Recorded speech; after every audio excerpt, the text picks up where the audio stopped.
Baik. Sudah 11 bulan saya nggak punya kerjaan tetap. Nafkah yang saya berikan ke istri sangat minim sekali. Keluarga istri meminta saya untuk pisah.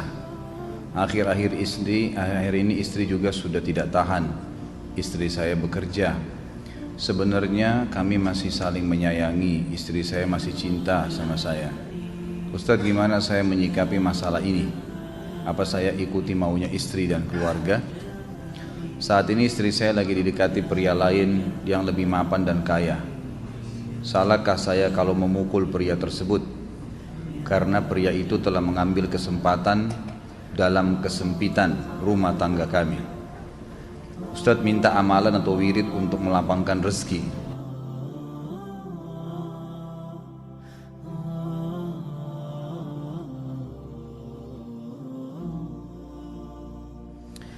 Yang pertama sekali, saya menyarankan Anda saran dari laki-laki ke laki-laki. Prinsiplah dan jangan merendahkan diri di hadapan wanita. Maksudnya begini, pada saat seorang wanita yang menjadi istri Anda membutuhkan Anda, tunjukkan kebutuhan kita 1000 kali daripada dia. Dia sayang, dia perhatikan, dia siap berkorban. Kita harus 1000 kali lebih hebat daripada itu. Laki-laki memang penaung. Tapi kapan dibalik? Kalau saya pribadi, kapan dia tidak butuhkan, menunjukkan kebutuhan, saya 1000 kali tidak butuh sama dia. Untuk apa Anda merendahkan diri di depan seorang wanita yang kalau memang dia tidak bisa menjadi seorang istri? Karena kapan wanita sudah menyombongkan diri di hadapan laki-laki, tidak akan ada wibawa sama sekali. Ini poin dulu dalam pembukaan. Dan selalu saya sarankan siapapun ikhwah yang minta saran saya dalam masalah rumah tangga, yang paling pertama ini saya ucapkan, saya bukan menyuruh Anda menjadi keras, bukan. Tapi saya mengajak Anda untuk punya prinsip dalam hidup. Wibawa, pemimpin rumah tangga. Dibutuhkan kita butuh, tidak dibutuhkan ya sudah. Masih banyak gantinya. Dia mau ganti laki-laki lain, silahkan, ahlan wa sahlan, silahkan. Allah akan gantikan penggantinya yang lebih baik. Dan itu harus bisa kita punya prinsip. Memang begitu. Kalau ini kita terapkan dalam kehidupan kita, kita akan sangat mudah hidup. Terkadang subhanallah ada pengorbanan berat. Berpisah dengan meninggal, berpisah karena masalah dosa yang dilakukan oleh pasangan kita, jelas haram. Kalau ada seorang istri hanya karena masalah suaminya kekurangan ekonomi mau berhubungan sama laki-laki lain, wanita apa ini? Cinta itu pengorbanan, kasih sayang. Bukan hanya pada saat mampu kemudian disayang, pada saat tidak mampu kemudian ditinggal. Subhanallah. Hati-hati, hukum Allah subhanahu wa ta'ala berlaku. Akhwat yang jadi istri, ikhwah yang jadi suami, harus tahu pasangan kita itu punya Tuhan sebagaimana kita punya Tuhan yang sama. Dan Allah itu maha adil. Memang dalam kehidupan kita ada naik turunnya. Dan makna cinta adalah pengorbanan. Itu sebenarnya. Kalau hanya kita kantongnya lagi penuh kemudian disuka sama istri, pada saat lagi tipis, lagi masalah kemudian dia mau berhubungan sama laki-laki lain, naudzubillah min dzalik. Wanita apa ini? Kalau saya tidak naungin. Kalau saya nggak naungin. Kamu mau sama dia silahkan, ahlan sahlan, silahkan jalan. Kalau saya, istri saya sangat tahu prinsip saya. Kalau kamu merasa ada laki-laki lain yang kamu anggap baik, atau kamu mau ingin memasukkan pendapat keluargamu dalam rumah tangga saya sehingga kedudukan saya sebagai suami tidak didengar lagi, silakan pilih keluarga kamu. Tidak ada masalah. Jadi jangan jadikan sebagai beban. Oh, nanti kalau pisah saya hidupnya bagaimana? Saya melarat. Ini kenapa ini? Saya mati kalau nggak sama dia, ya mati bener nanti. Gila kalau nggak nikah sama dia, gila kalau siapa ini? Ini kenapa ini? Keluar dari bingkai hidup itu. Seorang muslim itu hidupnya mulia. Dia dihormatin, dia menghormatin. Dia dihina, tinggalkan.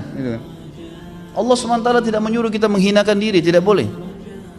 Kalau wanita ini misalnya, istri ini yang dikatakan tadi masih mencintai suaminya, dia hanya sekedar minta kerja, ya, garis bawahi kalimat ini ya. Dia hanya sekedar minta kerja untuk membantu nafkah rumah tangga, ahlan wa sahlan, jempol. Nggak masalah. Bagus itu. Sampai suaminya mapan. Itu baik.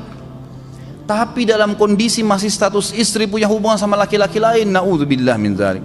Mana ghirah, mana kecemburuan positif yang telah Allah pelihara dalam diri kita? Nggak boleh. Pada saat seorang sahabat pulang ke rumahnya mendapatkan istrinya selingkuh dengan laki-laki lain, tidak disebutkan apakah berhubungan biologis atau tidak, tapi yang jelas sahabat ini sampai kaget, masuk ke rumahnya temukan ada laki-laki lain. Dia bingung mau lakukan apa. Dia pergi ke Nabi SAW lalu berkata, ya Rasulullah, saya pulang rumah istri saya lagi sama laki-laki lain. Maksudnya dia pandu saya harus buat apa nih? Apa yang terjadi? Subhanallah, Sa'ad radhiyallahu anhu sahabat Nabi mulia menghenuskan pedang mengatakan, ya Rasulullah, kalau terjadi pada rumah tangga saya akan penggal dua-duanya. Dua-duanya saya penggal nih. Tapi di sini ulama bilang saat ingin menghukum kalau terjadi pada keluarganya dengan penggal ini, bukan maksudnya dia menghukum secara individu, maksudnya dia, saya ingin terapkan hukumnya Allah, dirajam, dibunuh karena mereka sudah menikah dan berzina. Hukum Allah terapkan, kemuliaan agama harus ada. Harus begitu. Seorang istri yang mau tinggal di bawah naungan kita sementara kita sudah berkorban di bawah terik matahari, sudah bekerja, sudah memilih dia dari sekian banyak wanita, kemudian dia mau berkorban, hormatin dia, junjung dia, lindungin dia, rangkul dia, gitu kan? Bela dia, memang harus begitu. Tapi kalau masih dalam naungan, kemudian sedikit himpit masalah ekonomi lalu berhubungan sama laki-laki lain, naudzubillah, jangan dipertahankan. Berbahaya sekali, gitu kan? Jangan Anda menjadi laki-laki lemah gitu. Saya kemarin ditelepon oleh 2 orang sekaligus, subhanallah. Sahabat dekat telepon kepada saya, laki-laki. Ustadz maaf mau ngomong sebentar. Baik silahkan. Ustadz saya ini, istri saya pulang ke rumah ke kampung ayahnya ibunya karena alasan mengurus ayah dan ibunya. Akhirnya saya sama anak-anak ditinggal di sini sendiri. Setiap kali saya panggil pulang, dia bilang sudahlah saya nggak mau pulang. Kalau mau nikah lagi silahkan. Dia bahasakan begitu. Bagaimana sarannya Ustadz? Saya bilang nikah lagi. Dengan tegas saya bilang nikah lagi. Kalau tidak terbuka pintu fitnah. Perempuan itu kenapa harus pilih orang tuanya? Tidak boleh secara syar'i. Nggak boleh. Sudah menerima akad nikahnya seorang laki-laki, laki-laki itu yang dinomorsatukan di atas ayahnya, nggak ada alasan. Kalau suami izinkan boleh urus orang tua, kalau nggak diizinkan tidak boleh, nggak boleh. Bagaimana dia tinggalkan suaminya sama anaknya? Kaget itu saya katakan begitu. Iya, bahkan sekarang hukum poligami sudah wajib bagi Anda, nggak boleh. Wajib sekarang. Ini ragu mau melangkah seakan-akan poligami itu dosa, padahal dia ditinggal oleh istrinya. Bagaimana bisa ini? Ada laki-laki seperti ini nggak punya prinsip, harus melangkah. Dia sudah dapat jawaban saya dikasih, ini Ustadz teman saya juga mau bicara, masalahnya sama lagi. Ustadz istri saya tinggalkan saya, Ustadz kayak mau menangis. Sebentar, jangan pakai nangis laki-laki. Apa ini cengeng? Ditinggal wanita nangis, subhanallah. Orang nangis itu ditinggal meninggal Rasulullah SAW, ketinggalan sholat subuh berjamaah, itu nangis. Nggak jadi jihad, nah itu nangis. Ditinggal perempuan nangis, la ilaha illallah. Allah ciptakan perempuan lebih banyak daripada laki-laki. Ini bukan menurunkan martabat perempuan ya. Artinya harus seorang pemimpin itu punya wibawa. Nggak bisa, kalau nggak akan dianggap remeh nanti. Istri itu dinaungin, dilindungin, dididik, diberikan haknya ia. Berikan berlipat-lipat penghormatan sebagaimana dia berikan satu penghormatan, nggak apa-apa. Tapi jangan sampai menginjak martabat seorang pemimpin, tidak boleh. Akhirnya saya sampai bilang sama dia, akhi, ambil keputusan. Kamu mau balik sama saya berumah tangga di sini, atau kamu pilih rumah orang tua kamu? Oh saya pilih orang tua saya, baik saya ceraikan kamu sekarang. Assalamualaikum, tutup telepon, selesai. Jangan lama-lama. Cengeng sekali, udah sujud sama Allah, saya masih berat cintanya Allah. Ia minta kepada Allah subhanahu wa ta'ala, minta gampang dihilangkan dari hati. Sebagaimana dia datang dia bisa keluar, gampang itu. Subhanallah ya, jangan terlalu mencintai dunia berlebihan. Kalau saran saya, kalau istri anda ini tanya baik-baik, kalau kamu bekerja hanya karena mau bantu nafkah rumah tangga sekarang, ahlan wa sahlan, silahkan. Selama pekerjaan halal, antar dia ke tempat kerjanya.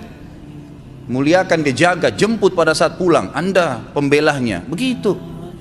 Tapi kalau berhubungan sama laki-laki, ada subhanallah suami depannya dia istrinya telepon laki-laki lain dan dia menerima itu. Mana ini? Dalam agama haram, wallah haram itu hukumnya. Nggak boleh. Itu namanya dayuth dalam agama. Nabi SAW mengatakan Allah melaknat dayuth. Kata sahabat, siapa itu dayuth ya Rasulullah? Laki-laki yang tidak punya cemburu terhadap pelanggaran agama yang terjadi pada istrinya. Gimana caranya? Nggak boleh dalam agama Islam, gitu kan? Makanya biasakan hati kita terisi dengan cinta kepada Allah SWT dan bukan cinta kepada manusia. Mencintai istri karena Allah yang perintahkan, mencintai suami karena Allah yang perintahkan. Jadi semua karena Allah. Tidak ada kata-kata hilang, tidak ada rugi kalau kita meninggalkannya. Jadi ini hal mendasar yang saya tahu, Allahu alam. Jadi sampaikan seperti itu. Kalau wirid apa? Saran saya adalah memperbanyak istighfar kepada Allah SWT. Gunakan momen musibah itu sebagai kesempatan untuk mendekatkan diri dengan Allah Subhanahu wa taala. Begitu ya.